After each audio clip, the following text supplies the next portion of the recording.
Hello friends, welcome to my channel. आज हम बात करने वाले इंगरसोल रैंड के बारे में। ये स्टॉक मेरे पास पहले होल्डिंग में था, अच्छा खासा इसने प्रॉफिट दिया है। कितने प्रतिशत प्रॉफिट दिया है ये मैं आपको बताने वाला हूँ, और अभी इसके क्या रिटर्न्स चलते अगर मैं इसको होल्ड करता, और अभी लॉन्ग टर्म के हिसाब से, शॉर्ट टर्म के हिसाब से स्टॉक कैसा है, इसका पास्ट देखेंगे, इसका फ्यूचर देखेंगे, सारी चीज़ें देखने वाले। इसके फंडामेंटल से लेके हम अंदाज़ा लगा लेंगे कि ये स्टॉक कहाँ तक जा सकता है। ठीक है, तो फिलहाल यहाँ पर कंप्लीट वीडियो देखो, जिससे आपको कंप्लीटली स्टॉक के बारे में पता चले, और मेरी जर्नी भी आपको ये स्टॉक के अंदर की क्या थी वो भी आपको पता चले। ठीक है, तो इसलिए आप वीडियो एंड तक देखो, और वीडियो अच्छा लगेगा तो जरूर चैनल को सब्सक्राइब करना। तो सबसे पहले कंपनी का बिजनेस जान लेते हैं।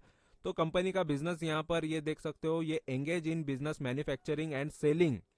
ठीक है, तो कौन सा बिजनेस करती है? मैन्युफैक्चर करती है और selling industrial air compressor and offer related services such as installation करती है, कमीशनिंग करती है, कमीशन बेस पे एंड मेंटेनेंस पे ये काम करती है। तो फिलहाल इसका मैं वेबसाइट भी दिखा देता हूँ। यहाँ पर ये वेबसाइट है कंपनी का, और यहाँ पर आपको ये कंपनी का किस तरीके का बिजनेस है और कौन से लोग इनसे जुड़े, इनके ब्रांड कौन से हैं, तो ये सारी चीज़ें आपको ये वेबसाइट पे मिल जाती है। ठीक है, तो ये देख सकते हो, और साथ में ये कौन सी इंडस्ट्रीज के लिए काम करते हैं। ठीक है, तो इनके प्रोडक्ट कहाँ कहाँ पर जाते हैं, तो देखो काफ़ी ये फूड एंड बेवरेज है, general manufacturing, government and military, industrial gases, और ये मरीन में, और माइनिंग कंस्ट्रक्शन। देखो मतलब बहुत सारी इनके फार्मा में जाती है, ऑयल एंड गैस में, पावर जनरेशन में, तो बहुत जगह इनके प्रोडक्ट्स का यहाँ पर सेल होता है, सेलिंग होती है, बिजनेस होता है। ठीक है, तो यहाँ पर ये बहुत सारे केमिकल इंडस्ट्री हो, इलेक्ट्रॉनिक हो, या बहुत सारी जगह यहाँ पर ये आपको एरोस्पेस में भी जाता है।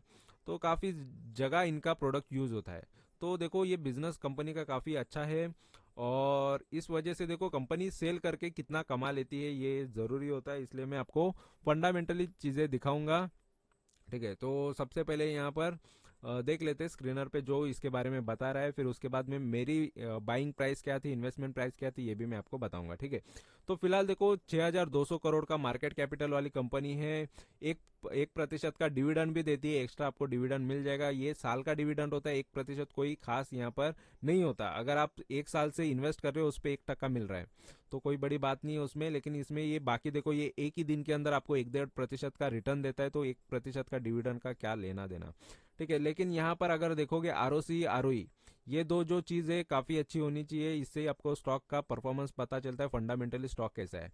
तो काफ़ी अच्छे रिटर्न जनरेट करती है, यानी अच्छे खासे सेल है कंपनी के। ईपीएस भी काफ़ी अच्छा है कंपनी का, और यहाँ पर प्राइस टू बुक वैल्यू भी अच्छा नज़र आ रहा है। स्टॉक का पी थोड़ा सा महंगा नज़र आ रहा है। ठीक है, और अगर हम देखेंगे स्टॉक का परफॉर्मेंस, तो देखो एक साल से अप डाउन तो नज़र आ रहा है, लेकिन काफ़ी अच्छा ये जो जून से काफ़ी अच्छा भागा हुआ है। ठीक है, तो उसके बाद अभी ये थोड़ा करेक्शन के मोड में हमको नज़र आ रहा है एक साल में।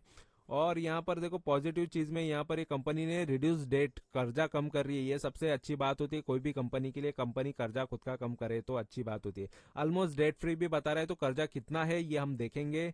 और हेल्दी यहाँ पर डिविडेंड पे आउट भी है कंपनी का। और यहाँ पर ये नेगेटिव चीज़ें अगर देखा जाए तो कंपनी का बुक वैल्यू थोड़ा महंगा नज़र आ रहा है, और ऊपर से ये स्टॉक का यहाँ पर सेल्स ग्रोथ थोड़ा इतना खास नहीं है, 7-8% का सेल्स ग्रोथ है। देखो ये सिमिलर इसके जैसे बिजनेस करने वाले ये चार कंपनियां हैं, जिसमें ये सेकंड नंबर पे आती है इसके मार्केट कैपिटल की वजह से। ठीक है, तो इसका मार्केट कैपिटल 6200 का है। इसके ऊपर है एलगी इक्विपमेंट, तो ये कंपनी उससे ज़्यादा है, लेकिन डिविडेंड में यही कंपनी ज़्यादा डिविडेंड देने वाली कंपनी है। ठीक है, और यहाँ पर अगर क्वार्टरली रिजल्ट देखा जाए तो देखो सेल्स कंपनी के 208 करोड़ के 2019 के सेल थे। उसके बाद यहाँ पर सेल थोड़े कम हुए, लेकिन उसके बाद फिर से थोड़े देखो यहाँ पर 2021 से सेल्स बढ़ना चालू हुआ, तो फिलहाल अभी 319 करोड़ तक का कंपनी का सेल हो रहा है। और अगर देखा जाए नेट प्रॉफिट की बात करें, तो नेट प्रॉफिट देखो 2019 में अच्छा था, लेकिन उसके बाद थोड़े से नेट प्रॉफिट भी कम हुए। ठीक है, तो ये समझ लो कि ये लॉकडाउन के टाइम का है, तो लॉकडाउन में तो थोड़े सभी का हाल बुरा था, लेकिन उसके बाद देखो कंपनी के प्रॉफिट, नेट प्रॉफिट भी काफ़ी अच्छे बढ़ते हुए हमको नजर आए। ठीक है, और अगर हम यहाँ पर इसके प्रॉफिट मार्जिन भी देख लो, प्रॉफिट मार्जिन भी काफ़ी अच्छा है, 17-18% का प्रॉफिट मार्जिन है कंपनी का। यहाँ पर भी देख लो सेल 2011 से, लगभग 2011 से कंपनी का सेल लगातार देखो 493 से लेके अभी 1000 करोड़ तक कंपनी का सेल बढ़ चुका है। और यहाँ पर प्रॉफिट मार्जिन भी काफ़ी अच्छा है फिलहाल कंपनी का। और यहाँ पर अगर देखेंगे नेट प्रॉफिट तो कंटिन्यूसली काफ़ी अच्छा बढ़ते हुए दिखाई दे रहा है, और ये 145 करोड़ तक कंपनी का नेट प्रॉफिट नजर आ रहा है। तो फिलहाल यहाँ पर इंटरेस्ट थोड़ा बहुत कंपनी बैच चुका रही है, तो थोड़ा लोन रहेगा ही, तो कंप्लीटली लोन क्लियर नहीं है। और यहाँ पर अगर देखेंगे स्टॉक का सीएजीआर, कंपनी ने देखो 10 साल के अंदर काफी अच्छे सालाना रिटर्न दिए, 17% साल के रिटर्न मिल रही है, सबसे बड़ी बात है, अच्छी बात है। अगर आप 10 साल से भी इन्वेस्टेड है और 17 साल हर साल आपको रिटर्न मिल रहा है, तो उस हिसाब से काफी अच्छे रिटर्न इसने दिए। 5 साल से भी इन्वेस्टेड रहोगे तो देखो 21% सालाना रिटर्न दिए, ये भी काफी बेहतर रिटर्न है सभी जो भी इन्वेस्टमेंट है उनमें। ठीक है, 3 साल से अगर इन्वेस्टेड है तो देखो 45% सालाना रिटर्न है, सबसे बेहतर रिटर्न है 45% से। 3 साल से भी अगर पैसे डाले रहते तो काफी अच्छे रिटर्न यहाँ पर ये देता। एक साल में भी 43% का रिटर्न दिया, यानी ये देखो मार्केट इतना खराब चल रहा है फिर भी ये स्टॉक एक साल में काफी अच्छे रिटर्न दे चुका है, तो काफी अच्छा है ये स्टॉक। और बैलेंस शीट की बात करेंगे तो देखो बैलेंस शीट में ये स्टॉक का अगर रिजर्व में देखा जाए तो देखो 788 करोड़ का कंपनी के पास स्टार्टिंग में रिजर्व था, अभी रिजर्व थोड़ा कम होते हुए हमको नजर आ रहा है। तो रिजर्व कम कर रही है कंपनी, लेकिन लोन कम चुका रही है। देखो पहले तो कंपनी पर लोन भी नहीं था, 2011 की बात है। अभी कंपनी पर थोड़ा देखो, पहले से कंपनी ज्यादा लोन खुद पर लेती नहीं है, तो ये एक चीज अच्छी है। ठीक है, तो फिलहाल लोन काफी कम है, तो आराम से इजीली ये कंपनी लोन पूरा क्लियर करके नील हो सकती है। और डेट फ्री कंपनी तो अच्छी ही होती है इन्वेस्टमेंट के लिए। ठीक है, और शेयर होल्डिंग पैटर्न की बात करेंगे तो देखो प्रमोटर का यहाँ पर सबसे ज्यादा इन्वेस्टमेंट है, ये सबसे अच्छी बात है। प्रमोटर खुद के पास 75% के शेयर्स रख रहे हैं, तो सबसे ज्यादा होल्डिंग प्रमोटर के पास है, इसलिए कंपनी का ज्यादातर शेयर उनके पास होने की वजह से कंपनी और भी ज्यादा मजबूत नजर आती है, डेट कम है, तो काफी अच्छी कंपनी यहाँ पर नजर आ रही है। ठीक है, और अगर देखा जाए डीआई जो डोमेस्टिक इंडिया के इन्वेस्टर है उन्होंने भी देखो पैसा लगाया है, और फॉरेन के इन्वेस्टर का भी यहाँ पर पैसा लगा है, और पब्लिक ने भी काफी अच्छा खासा इसमें होल्डिंग रखी है। ऑलरेडी मार्केट में काफी कम है, 25% में से ये सारे शेयर्स इनमें बटे हुए हैं, तो सबसे ज्यादा उसके बाद पब्लिक के पास ही है, तो काफी अच्छी बात है। तो फिलहाल प्रमोटर शेयर्स बेच नहीं रही है खुद के तरफ के जो भी है उनके पास, तो इस हिसाब से कंपनी के स्टॉक में ज़्यादा यहाँ पर डाउनफॉल और ये सारी चीज़ें नहीं देखने मिलेगी। ठीक है, तो ट्रेडिंग के लिए ज़्यादा शेयर्स अवेलेबल है नहीं है, लेकिन फिर भी जो भी पब्लिक के पास है काफ़ी अच्छा यहाँ पर होल्डिंग है। और यहाँ पर ये स्टॉक के अंदर मेरी जर्नी क्या रही है, मैंने कितने रिटर्न्स लिए, तो यहाँ पर मैं जस्ट आपको बता देता हूँ। तो फिलहाल ये स्टॉक को मैंने लिया था 20 जनवरी 2021 को। ठीक है, तो 20 जनवरी 2021 को इसका प्राइस जो था, यहाँ पर मैं जस्ट दिखा देता हूँ, तो 20 जनवरी 2021। ठीक है, तो वो टाइम पे ये स्टॉक को मैंने लिया था, तो यहाँ पर मैं गूगल पे ही दिखा देता हूँ। ठीक है, तो यहाँ पर 20 जनवरी 2021 को मैंने ये स्टॉक में एंट्री की थी, तब इसका भाव था लगभग 716 के भाव पे मैंने लिया था, तो यहाँ पर ये 716 का भाव है। ठीक है, तो यहाँ पर मैंने इसको एंट्री ली थी, और उसके बाद ये स्टॉक वहाँ से फिर से थोड़ा बहुत गिरा था, तो 679 के भाव पे भी मैंने इसको खरीदा था। ठीक है, तो मैंने 20 जनवरी के बाद इसको खरीदा 1 फरवरी को ये थोड़ा बहुत गिरा था। ठीक है, तो वो टाइम पे मैंने इसको और थोड़े कम भाव पे खरीद लिया, तो 1 फरवरी को ये 679 के भाव पे भी कुछ शेयर्स खरीद लिए। तो उसके बाद मेरा इसका एवरेज प्राइस कितना बन के आया ये मैं बताता हूँ, लेकिन इसको मैंने बेचा कितने में ये बता देता हूँ। तो 861.95 पे मैंने बेच दिया, तो 12 फरवरी 2021 में बेच दिया। 12 फरवरी 2021, यानी जस्ट मैंने एक एक महीना भी कंप्लीट नहीं हुआ तब मैंने इसको बेच दिया, 10-15 दिन के अंदर ही इसको बेच दिया। ठीक है, 15-20 दिन के अंदर ये स्टॉक को मैंने बेच दिया इसको। तो यहाँ पर ये 12 फरवरी को ये स्टॉक का भाव जब इसका 861 का भाव था, तब मैंने इसको आराम से इसको बेच दिया। ठीक है, तो 861 का तभी प्राइस आ गया था, और वो टाइम पे ये स्टॉक में से मैं निकला हूँ। ठीक है, तो फिलहाल यहाँ पर मैं दिखा देता हूँ मेरे शीट में, तो यहाँ पर ये रिकॉर्ड रखा हुआ है, लेकिन इसका वीडियो बनाया नहीं था।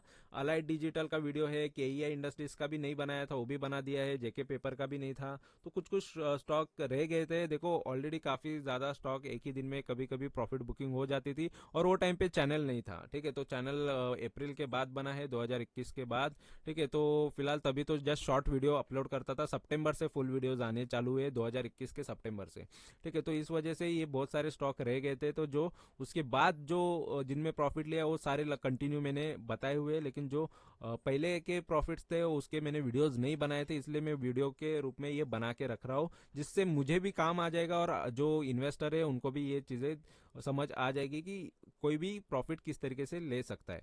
तो फिलहाल देखो इसके अंदर मेरी बाइंग यहाँ पर डाली है, तो एवरेज प्राइस 697.55 का आया है, और यहाँ पर इसमें मैंने सेल किया था 861.95 पे। तो जस्ट ये 15-20 दिन के अंदर मैंने सेल किया, 12 फरवरी को सेल किया। ठीक है, तो फिलहाल यहाँ पर इसने से काफ़ी अच्छे रिटर्न यहाँ पर मिले। तो मेरे रिटर्न्स कितने थे यहाँ पर देख लो, 23-24% के रिटर्न है, लेकिन अगर मैं आज नहीं बेचता तो ये 184, तो मुझे और भी देखो 2 साल होल्ड करना पड़ता। यहाँ पर लगभग 2 साल और होल्ड करता तो 184% आराम से हो जाते, क्योंकि अगर 15-20 दिन में इतने रिटर्न दे रहा है तो और सोच लो कितने 365 नहीं तो 700 दिन, 700 के ऊपर डेज अगर मैं रखूँ तो ये 15-20 दिन की रिटर्न है, तो 700 के ऊपर अगर इन्वेस्टमेंट रहेगी, उतने दिन मेरा इन्वेस्टमेंट रहेगा, 2 साल और रहता तो ये काफ़ी अच्छे रिटर्न्स यहाँ पर दे देता। ठीक है, तो यहाँ पर उतनी होल्डिंग भी करनी पड़ती है, तो फिलहाल वो टाइम पे मैंने ट्रेडिंग के हिसाब से लिया था और ट्रेड करके यहाँ से निकल गया। तो लेकिन ये देखो, ये पहले से इतने रिटर्न्स देते आ रहा है क्या, तो नहीं, तो इतने सालों से अगर देखा जाए, अगर ये स्टॉक के अंदर आपकी होल्डिंग समझ लो कि बहुत पुरानी अगर होती, समझो यहाँ पर ये 1999 से अगर आपके पास होल्डिंग होती, तो ये जस्ट आपके 355% रिटर्न होते। 355% रिटर्न यानी आपका शेयर 3-4 गुना हो जाता। ठीक है, तो यहाँ पर इतने कोई खास देखो लेकिन वहां से ये शेयर गिरा भी था। जो जिसने एकदम लो प्राइस पे खरीदता है उसको ज्यादा बेनिफिट होता है। देखो ऑलरेडी ये पहले 400-500 के भाव पे आया था, 450 के भाव से आया था, तो ये 24 साल के रिटर्न है, 24 साल में जस्ट ये 3-4 गुना इसने पैसा बनाया। लेकिन जब ये गिरावट में था उसके बाद जिसने खरीदा उसका 10-20 गुना पैसा बन गया। ठीक है, तो यहाँ पर ये जरूरी होता है कि आपका कम भाव पे पैसा लगना चाहिए किसी भी स्टॉक के अंदर। जिसका कम भाव पे लगता है, जिसका कम प्राइस पे लगता है, वही मार्केट में अच्छा खासा प्रॉफिट लेके जाता है। ठीक है, तो ये स्टॉक के बारे में मेरा इतना ही कहना है कि देखो ये स्टॉक तो फंडामेंटली काफी स्ट्रांग लग रहा है, इसके क्वार्टरली रिजल्ट्स और सारी चीजें अच्छी लग रही है, इसका शेयर होल्डिंग पैटर्न अच्छा लग रहा है। तो बाकी आपकी मर्जी होती है। इसने तो जस्ट 23-24% मुझे रिटर्न दिए जस्ट 15-20 दिन के अंदर। बाकी जो है ये इससे भी ज्यादा अगर आप होल्ड करते, देखो ये रिटर्न, ये अभी जो खास ये अच्छे रिटर्न मिले हैं तो ये कुछ ही 2-3 साल में ही मिले। ठीक है, उसके पहले ये देखो अप डाउन कितने साल से तो एक ही रेंज में चलते रहता है स्टॉक।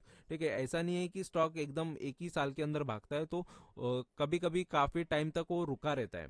ठीक है, तो काफी टाइम तक ये सालों से ऐसा नहीं कि ऊपर की तरफ ही जा रहा है, तो बहुत टाइम तक फ्लैट में भी रहता है, ऊपर नीचे होते रहता है स्टॉक के अंदर। तो इतने साल बाद ये अच्छा दौड़ा है। ठीक है, लेकिन जब जब ये गिरावट में रहता है, देखो जैसे 322 का था और वहां से जिसने खरीदा उसका शेयर का भाव 3 गुना तो हो जाता है, यहाँ पर 1000 का बन जाता है। तो वहां पर ये जरूरी होता है कि आपका टाइमिंग सही भी हो, तो इसमें डबल ट्रिपल आराम से हो जाता है। ठीक है, तो ऑलरेडी देखो यहाँ पर 3-4 गुना होता अगर ये 20-24 साल से अगर लेके रहते। लेकिन जब भी गिरावट रहती है, कोई बोलता है कि गिरावट में नहीं खरीदना चाहिए, लेकिन मैं तो खरीदता हूँ, क्योंकि मुझे लगता है कि अच्छा स्टॉक को सही भाव पे, नीचे के भाव पे खरीदना चाहिए, तभी अच्छे रिटर्न्स मिल सकते हैं। ठीक है, तो इसी स्ट्रैटेजी के साथ मैंने अभी तक जितने भी रिटर्न्स लिए ये रिकॉर्ड्स तो रखा हो, और मेरा मेन मोटिव यही है कि मैं मेरा रिकॉर्ड्स रखूं, मेरे काम आए और जो लोगों के काम आ सकता है, जितनी सही इन्फॉर्मेशन दे सकता हूँ, जो रियलिटी है वो बताने की कोशिश करता हूँ। इसलिए आपको अगर लगे तो चैनल से जुड़ सकते हो, सब्सक्राइब कर सकते हो, उसमें जस्ट आपका ही नॉलेज बढ़ने वाला है। यहाँ पर कोई कंजूसी करके आपको कोई यहाँ पर नुकसान करके नहीं लेना है, जस्ट आपको इन्फॉर्मेशन सीखनी है, देखना है कि किस तरीके से जर्नी रहती है, किस तरीके से एक स्टॉक परफॉर्म करता है, कभी जल्दी प्रॉफिट देता है तो कभी लेट देता है। तो काफी स्टॉक अभी भी मेरे पोर्टफोलियो में है जो जिनके बारे में मैंने वीडियोस डाले हैं, तो काफी स्टॉक अभी भी बहुत टाइम से एक ही रेंज में चल रहे हैं, तो आज नहीं तो कल वो अच्छे खासे रिटर्न दे देंगे। सारी इन्फॉर्मेशन में मेरे स्टॉक के बारे में भी मेरे वीडियोस के अंदर देता हूँ कि कौन सी अभी होल्डिंग चल रही है, कितने रिटर्न एक्सपेक्टेड है, तो सारी इन्फॉर्मेशन देता हूँ। तो उस चीज के लिए अगर आपको लगे तो चैनल से जुड़ सकते हो, सब्सक्राइब कर सकते हो, और वीडियो अच्छा लगा है तो लाइक जरूर कर दो, और कमेंट में भी कुछ अच्छी बातें बोल दो। ठीक है, तो अगर कोई डाउट है तो वो भी आप बोल सकते हो। तो thank you very much for watching my video, thank you, bye bye.